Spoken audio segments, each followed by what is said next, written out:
మీరు ఒక్క నిమిషం కూడా లాక్కుండా ఉన్నట్టయితే కావాలని బలవంతంగా ఎలా లాగారు, లాగేసి పడేశారు.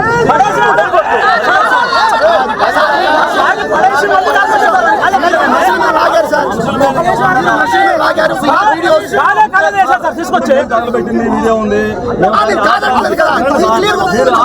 తీయడానికి మేము ట్రై చేస్తాం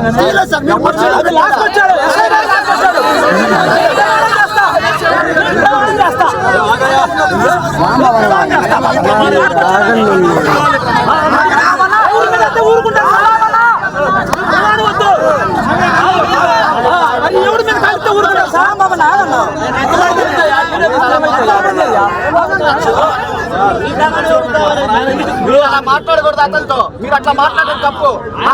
చెప్పండి, అంతేగాని అట్లా మాట్లాడకూడదు. మీ ఒట్లు ఎవరు కావాలంటే మీరు డ్యూటీలో ఉన్నారు, మీరు ఏమన్నా కేసు బుక్ చేసుకోండి. మీ రైట్స్ ఓన్లీ కేసు బుక్ చేసుకోవడం, అంతేగాని హత్య ప్రయత్నం చేయడం గవర్నమెంట్ పర్మిషన్ ఇచ్చిందా? మీకు హత్య ఇచ్చిందా? మీరు వెనుకకి రాజ్యాంగం నడిపిస్తారా? మీరు మా వాళ్ళ మీద దాడి చేస్తారా? మీకేం చెప్పారు? ఏదంటే కేసులు ఫైల్ చేసుకో, అంతేగాని నువ్వు అతని మీద దాడి చేసే దాడి చేశావు. కానీ ఇక్కడ మేము చూసింది లాస్ట్ టైం మేము చేసి ఎన్నో ప్రోగ్రామ్ చేశాం ఇక్కడ, కానీ ఎప్పుడు సంఘటన జరగాలి క్రిస్టియన్స్ తెలియదు. కానీ దీనివల్ల ఈ రోజు అనవసరంగా మీరు సీరియస్ తీసుకొచ్చారు. వాళ్ళ మీద రాకపోతే మా పని చుట్టూ వెళ్ళిపోవాలి, ఎవరికైనా కానీ వెళ్ళిపోవాలి. కానీ నేను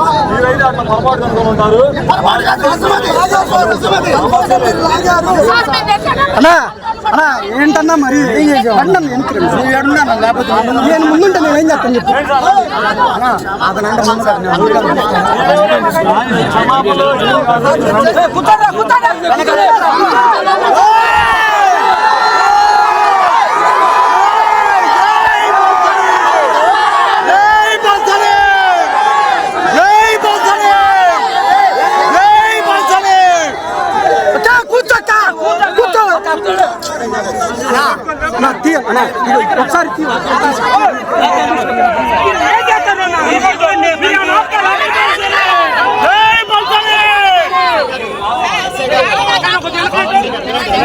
దగ్గరలో ఉన్నాం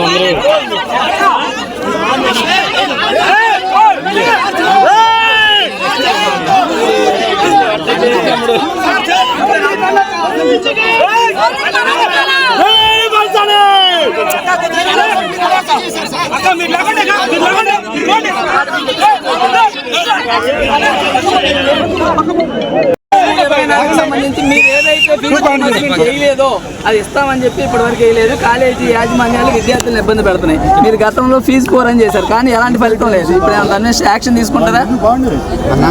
మేము అధికారంలో ఉన్నవాళ్ళు ఇది ప్రజల యొక్క దరిద్రమో లేదు, ప్రజల యొక్క వాళ్ళ జాతకాలు బాగోలేదు తెలియదు. కానీ ఎవరినైతే నమ్మకూడదో చంద్రబాబు నాయుడు నమ్మి మళ్ళీ ఓటేసి మోసపోయారు. మేము గత ఈ యొక్క కుటుంబ ప్రభుత్వం గద్దెనెక్కించిన రోజు ఒక 3 నెలలు వేచి చూసాం, లేదంటే 6 నెలలు వేచి చూసాం. అప్పటి నుంచి కూడా మేము ఈ పోరాటాలు చేస్తూనే ఉన్నాము.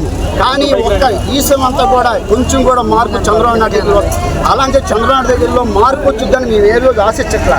ఇప్పటికైనా సరే ప్రజలు ఈ విషయాలు తెలుసుకోవాలా. ఎందుకంటే పూర్తిగా అంటే మా ప్రభుత్వం అంటే వైఎస్ఆర్ కాంగ్రెస్ పార్టీ ప్రభుత్వంలో మీరు చూసుకున్నట్లయితే అసలు చదువు విషయం చూసాం. ప్రతిదీ కూడా స్కూల్ రియంబర్స్మెంట్ కూడా, ఫీజు రియంబర్స్మెంట్ కూడా ప్రతిదీ టెన్షన్గా ప్రతిదీ ఎవరికైతే అందాలో వారికి అందదట్టే చేసాం.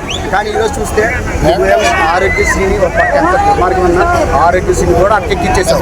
మళ్ళీ నేను ఏదైతే విద్య పేద ప్రజలకు అందాల్సిన ఏదైతే ఉందో పూర్తిగా అందరూ కూడా చాలామంది తల్లిదండ్రులు చాలా వాపోతున్నారు. అంటే ఫీజు ఏం కాలేజీలోకి పంపించారు, పిల్లలే అంటే పిల్లల యొక్క భావితరం భవిష్యత్తు మీరు ఎంతగా ఆడుతున్నారు అంటే ఒక రకంగా కాదు ఇది మోసం.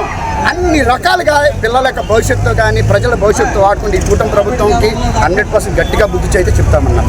సార్ ప్రజలు అపోహం సార్ బలసాని కిరణ్ కుమార్ స్థానిక సమస్యల ఎన్నికలకు వెళ్ళబోతున్నారా లేదు సార్? 100% అన్న స్థానిక సంస్థల ఎన్నికలకి ప్రతిపాడు నియోజకవర్గం నుంచి గ్రామ స్థాయి ప్రతి ఒక్కరు కంటెస్ట్ చేస్తారు. వైఎస్ఆర్ కాంగ్రెస్ పార్టీ నుంచి కూడాను జై కేతనం ఎగరేస్తాను. ఓకే